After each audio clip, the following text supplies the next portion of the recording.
Hello. Today's devotion I wanted to read from Joshua. Joshua chapter 11, verse 15. Just as the Lord had commanded Moses his servant, so Moses commanded Joshua. And so Joshua did. He left nothing undone of all that the Lord had commanded Moses. And that's my topic for today. That's the title, Nothing Left Undone. In November 1665, Isaac Newton was 23 years old. He actually wrote down a manuscript that summarized his discoveries on geometric curves. And this knowledge later on became known as calculus. However, if you go through the textbooks, if you've paid attention in high school, you'll notice that Newton is not credited with calculus's invention. There's another man. Newton, at this point in his life, he was so discouraged about publishing works. He just said, I'm just going to leave this for later. I'm going to leave this thing undone. I'm going to leave it for a later time.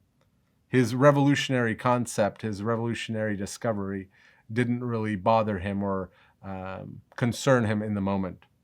About 10 years later, after Newton's initial manuscript, a man by the name of Gottfried Leibniz discovered his own version of calculus. And in fact, he is the one who coined the term. He, in contrast to Newton, put in the work and published his discovery.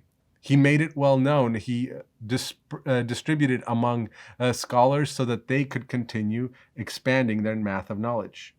And gradually, a kind of Cold War broke out between Leibniz and Newton. You see, one thought that the other had plagiarized. Maybe he had copied. Newton felt that he was the one who invented calculus.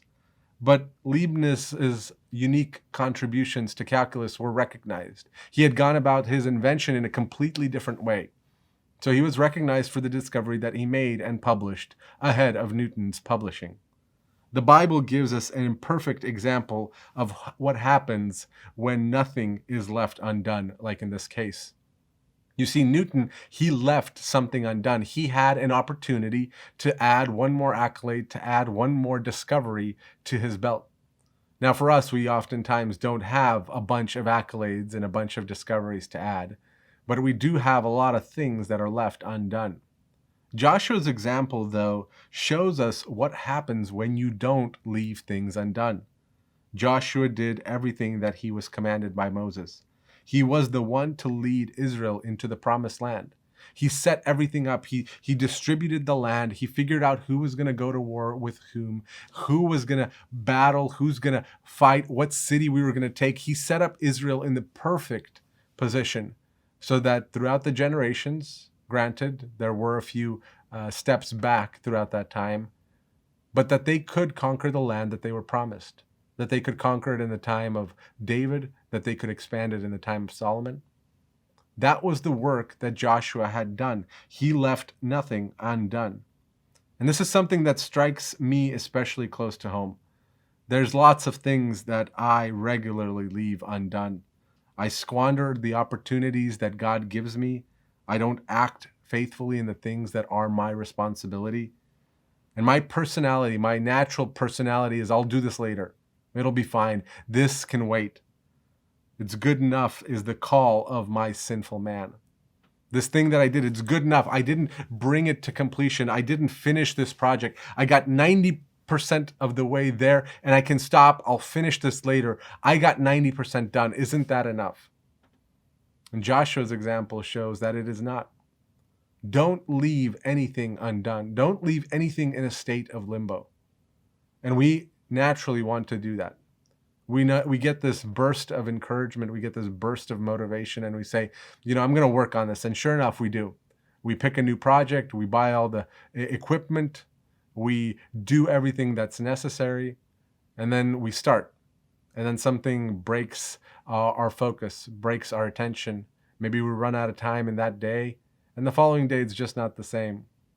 There was a story that a pastor told about him painting his daughter's room.